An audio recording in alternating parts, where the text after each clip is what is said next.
தமிழகம் எங்கும் Max Gold cash for your gold. Max Gold நீங்க தங்க மட்டும் இல்லைங்க, பிளாட்டினம், டைமண்ட், சில்வர், ரூபினி எதை வேணாலும் விற்கலாம். உங்களுக்கான பணம் ரொக்கமா கையிலயோ இல்லைன்னா பேங்க் அக்கௌண்ட்லயோ உடனடியாக செலுத்திடுவாங்க. மார்க்கெட் மதிப்பை விட 100 ரூபாய் ஒரு கிராமுக்கு உங்களுக்கு கூடுதலாக கிடைக்கும். தமிழ்நாடு முழுக்க டோர் ஸ்டெப் சர்வீஸும் இவங்க ப்ரொவைட் பண்றாங்க. உங்களுக்கு கோல்ட விற்கணும்னு அதுக்கு ஒரே ஒரு பெஸ்ட் பிளேஸ் மேக்ஸ் கோல்டு தான். கால் 04445454545. வணக்கம்.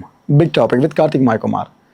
ஒரு முறையும் நோய் தொற்று சார்ந்து ஒரு பயத்தை விதைக்கிற மாதிரி நிறைய விஷயம் நடந்துகிட்டே இருக்குல்ல. அதில் WHO பெருசாக கன்சர்னாக பார்த்தது ரொம்ப சொற்பமான நோய் தொற்றுகளை பற்றி மட்டும்தான். ஆனால் இப்போ ஒரு பெரிய கன்சர்னை WHO அஃபிஷியலாக சொல்லியிருக்குங்க. உலகம் முழுக்க பெரிய பரபரப்பை ஏற்படுத்தி வச்சிருக்கு. எபோலா. இதை பற்றி தான் முழுக்க பார்க்க போகிற நிகழ்ச்சியில் போகலாம்.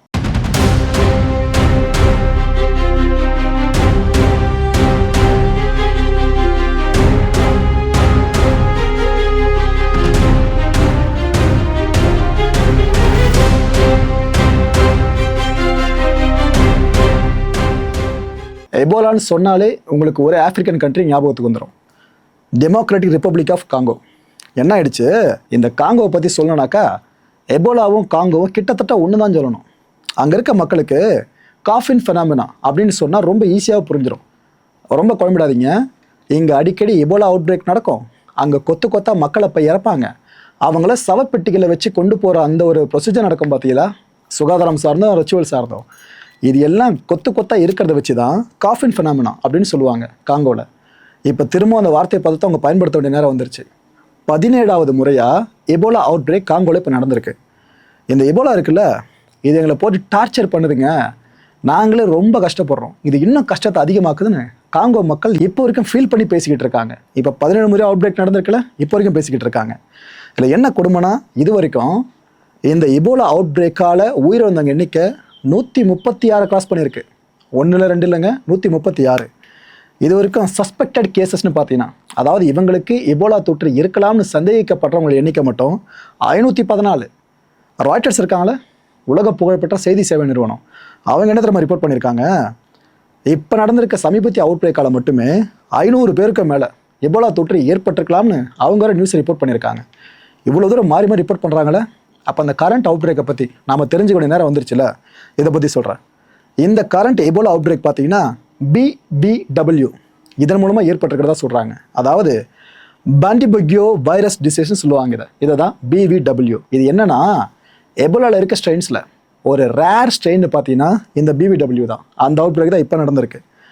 ஆனால் இது என்ன தெரியுமா பெரிய தலைவலியே, WHO இந்த அளவுக்கு அலற காரணமே வேக்சின் இது வரைக்கும் இது கண்டுபிடிக்கப்படலை.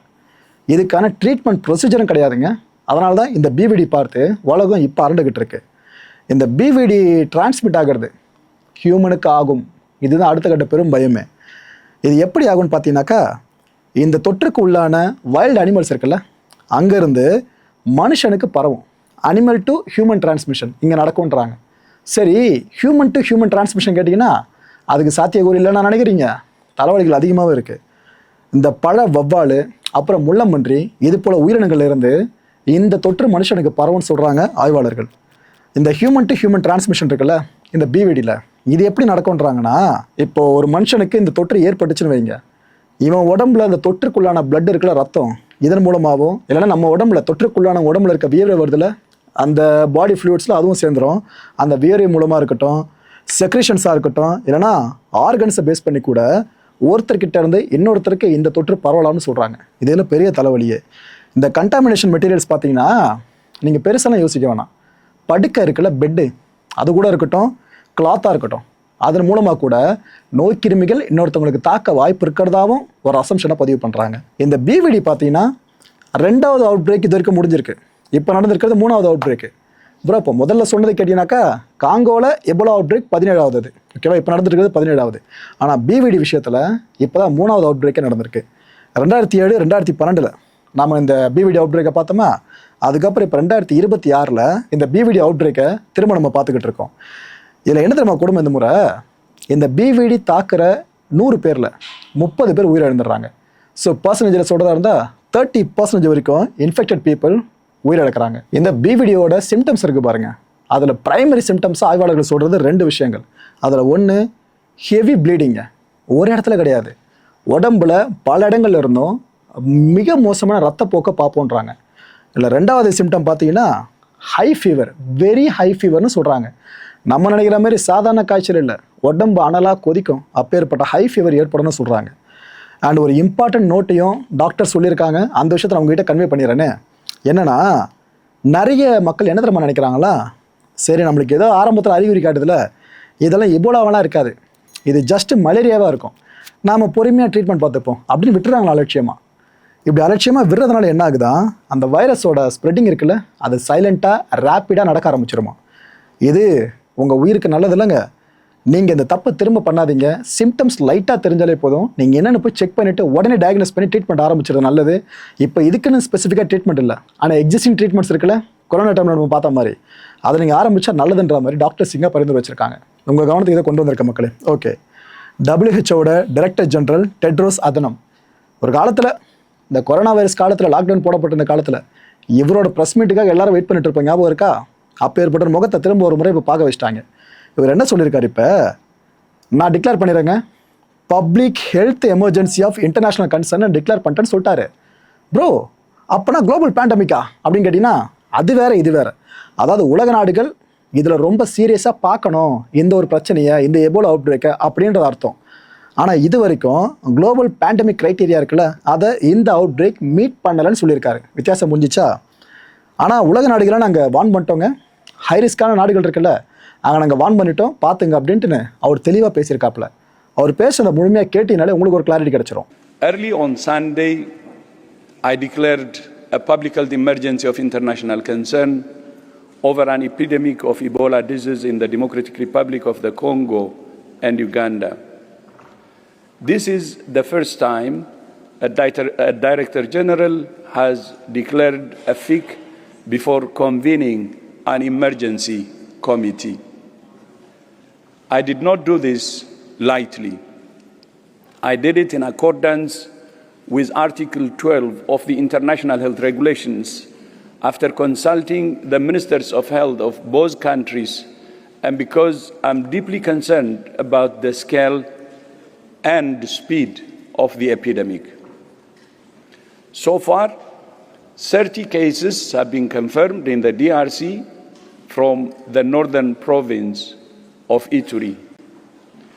Uganda has also informed WHO of 2 confirmed cases in the capital of Kampala, including one death among 2 individuals who traveled from DRC. And there is 1 US citizen confirmed positive and transferred to Germany, as reported by the US. WHO has a team on the ground supporting national authorities to respond. We have deployed people, supplies, equipment, and funds. The outbreaks of Ebola and hantavirus in the past 2 weeks show why international threats need an international response. They show why the world needs the international health regulations and why it needs WHO. Corona virus எங்கேருந்து பரவுச்சு? சைனாவிலேருந்து. அதோட origin China தான். But எந்த உயிரினன்றது இப்போ வரைக்கும் clear கட்டாக தெரியல.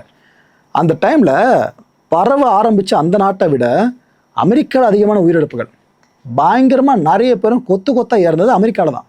அப்போ தான் விட்னஸ் ஆச்சு உலகத்துக்கு, அவங்களுக்கு நோய் எதிர்ப்பு சக்தி ரொம்ப கம்மியாக இருக்கும் அப்படின்னு சொல்லிட்டு. அப்பேற்பட்ட அமெரிக்கா இன்னொரு நோய் தொற்று சார்ந்தாலும் அவதிப்பட்டா என்னங்க ஆகுறது? ஆக்சுவலாக ஒரு விஷயம் இப்போ ஆரம்பிச்சிருக்கு. என்னென்னா, ஒரு அமெரிக்கன் எபோலா தொற்றுக்கு ஆளாகி இருக்க விஷயம் ஆப்பிரிக்காவில் உறுதி செய்யப்பட்டிருக்கு. இப்படி உறுதி செய்யப்பட்டுச்சுனாக்கா அவங்கள திரும்ப அமெரிக்காக்குள்ளே எடுத்துப்பாங்கன்னு நினைக்கிறீங்க? அவங்க உடம்புல அந்த நோய் கிருமி ஃபுல்லாக அடிக்கப்படுற வரைக்கும் அமெரிக்காக்குள்ளே அவங்க வர்றது ரொம்ப ரொம்ப கஷ்டமான விஷயம் தான். ஏன்னா ட்ரம்ப்போட ஆட்சி நடந்துக்கிட்டு இருக்காங்க, அதை மறந்துடாதீங்க. இந்த நேரத்தில் அமெரிக்கா அதிபர் ட்ரம்ப் இருக்கார்ல, இவரும் இவரோட அட்மினிஸ்ட்ரேஷனும் இந்த விஷயத்தை கன்ஃபார்ம் பண்ணிட்டாங்க. அவங்க ஒரு அமெரிக்கன் இது போல் பாதிக்கப்பட்டிருக்காப்ல அப்படின்னு சொல்லிட்டு. அண்ட் இதில் கன்சர்னை தெரிவிச்சிருக்காங்க, கொஞ்சம் கவலை தான் இருக்குது அப்படின்ற மாதிரி. இன்னொரு பக்கம் ட்ராவல் பேன் வேறு இஷ்யூ பண்ணியிருக்காங்க. அதாவது உகாண்டா, காங்கோ, சவுத் சூடான் இங்கேருந்து என்ன ட்ராவல் பண்ணி வராங்கனாக்கா அவங்க இப்போதையும் நாட்டுக்குள்ளே சேர்க்க வேணாம், வெளியில் வேறு நாடுகளை வச்சு அவங்க ட்ரீட்மெண்ட் பார்த்துட்டு அதுக்கப்புறம் நம்ம நாட்டுக்குள்ளே அழைச்சிப்போன்னு ஒரு முடிவு வேறு எடுத்திருக்காங்க. Ebola, yes, sir, Ebola. Yeah. Should Americans be concerned about Ebola? I'm concerned about everything, but certainly am. I think that, it's been confined right now to Africa, but it's something that has had a breakout.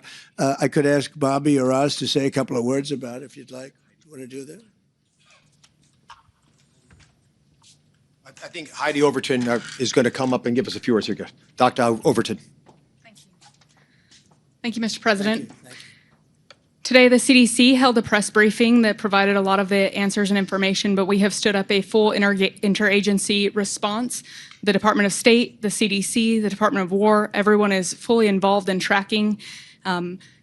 Today, we do have an announced today at the press briefing. There is an American that is symptomatic and has tested positive for it's the Bundibuja virus, a strain of Ebola. That American, as well as 6 other high-risk contacts, are going to be taken out of that region and taken to Germany. We want to thank our German counterparts. That is an internationally recognized location for viral hemorrhagic fever treatments. So we're very grateful that they would take them. It's a significantly shorter flight time for Americans to receive treatment there in Germany. For all other Americans, we have issued travel warnings. We have instituted just today entry restrictions for non-U.S. citizens that have been in the region in the past 21 days. So in Uganda, Democratic Republic of Congo, and South Sudan. So very serious measures that have been taken. We are working to communicate very frequently with everyone. Your question was, should Americans be worried? Right now, there are no cases of Ebola in America. We want to keep it that way, and we are doing everything we can to support Americans in the region. WHO இப்போ என்ன சொல்கிறாங்கன்னா, இந்த பாதிக்கப்பட்ட நாடுகள் இருக்குல்ல, அவங்க உடனடியாக national emergency response சிஸ்டம்ஸை activate பண்ணணும். ரெண்டாவது, எமர்ஜென்சி ஆப்ரேஷன் சென்டர்ஸ் இருக்குல்ல, அதை எஸ்டாப்ளிஷ் பண்ணுங்கன்னு சொல்லி கேட்டிருக்காங்க. நிலைமை மோசமாகிட்டு நிறைய பேர் அட்மிட் ஆன பிற்பாடு நம்ம இதெல்லாம் பண்ணால் சரியாக இருக்காது. நீங்கள் எதுக்கும் இப்போயே பண்ணி வச்சுருக்காங்களே, இந்த அவுட் பிரேக் உங்கள் நாடுகளுக்குள்ளே பெரிய தலைவலியை கொடுக்கக்கூடாது. கொடுத்துருச்சுன்னா அப்போ நம்ம பதறக்கூடாதுல, அதுக்கு ரெடியாக இருங்கன்னு சொல்கிறாங்க. அண்டு உலக நாடுகளோட அரசாங்கங்கள் இந்த விஷயத்தை என்ஷூர் பண்ணுங்கள். லோக்கல் லீடர்ஸு, கம்யூனிட்டி லீடர்ஸு, இந்த ரிலீஜியஸ் லீடர்ஸு, இவங்கள மாரி ஆட்களை வச்சுருங்க, மக்களை ஒருநிலைப்படுத்துங்க. இது போல நேரத்தில் என்ஷூர் இதை பண்ணியே ஆகணுன்ற மாதிரி அவங்க கேட்டிருக்காங்க. இங்கே இன்னொரு விஷயத்தில் உங்களுக்கு ஓப்பன் பண்ணிடுறேன். வசீம் மூர்த்தி இருக்கார்ல, இந்த WHO சீனியர் அட்வைசராக இருக்கவர், அவர் ஏற்கனவே கன்ஃபார்ம் பண்ணிட்டாருங்க. அதாவது இல்லைங்க, இப்போ வரைக்கும் இதுக்கான வேக்சின் கண்டுபிடிக்கப்படலைன்ற உண்மையை அவர் போட்டு உடைச்சிருக்காரு. முதல்ல நான் சொன்ன தகவல் இருக்குல்ல, அதை கன்ஃபார்ம் பண்ணி சொல்லியிருக்காங்க. Clearly, we do not have any approved vaccines for Bundibugyo. So the question was about the pipeline for Bundibugyo. There is a RVSV Bundibugyo vaccine.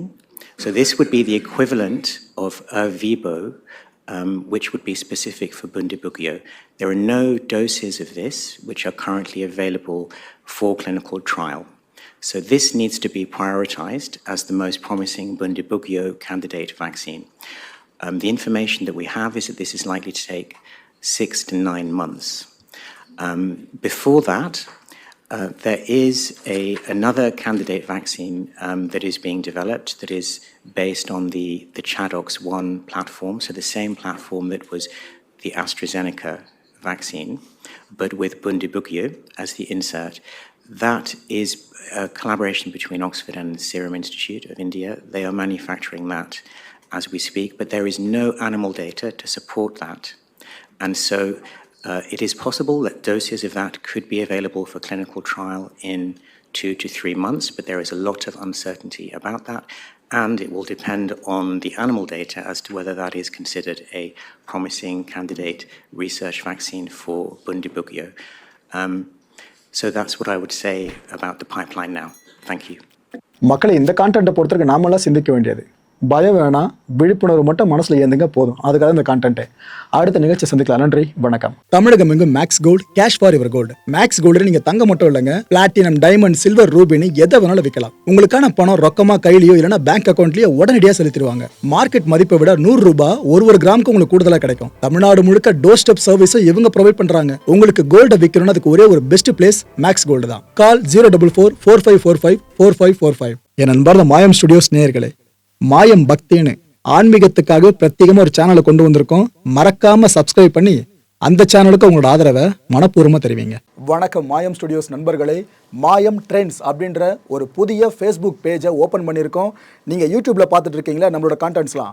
இதெல்லாம் விட ஒரு படி மேலே ரொம்ப கிறிஸ்பாகவும் ரொம்ப சூப்பராகவும் நிறைய கண்டென்ட்ஸ் உங்களுக்கு இந்த பேஜில் காத்துட்டு இருக்குங்க. ஸோ உடனடியாக ஃபேஸ்புக் பிளாட்ஃபார்ம் போங்க, மாயம் ட்ரெண்ட்ஸ்னு டைப் பண்ணி சர்ச் பண்ணி நம்ம பேஜை ஃபாலோ பண்ணுங்க. அப்படியே நம்ம சேனலையும் நீங்கள் சப்ஸ்கிரைப் பண்ணிட்டீங்க அப்படின்னா இன்னும் நிறைய புது புது கண்டென்ட்ஸை உங்களுக்காக ப்ரொடியூஸ் பண்ணி கொடுத்துக்கிட்டே இருப்பாங்க. நீங்கள் பண்ணுற ஒவ்வொரு சப்ஸ்கிரிப்ஷனும் எங்களுக்கு பெரிய மோட்டிவேஷனாக அமையும்.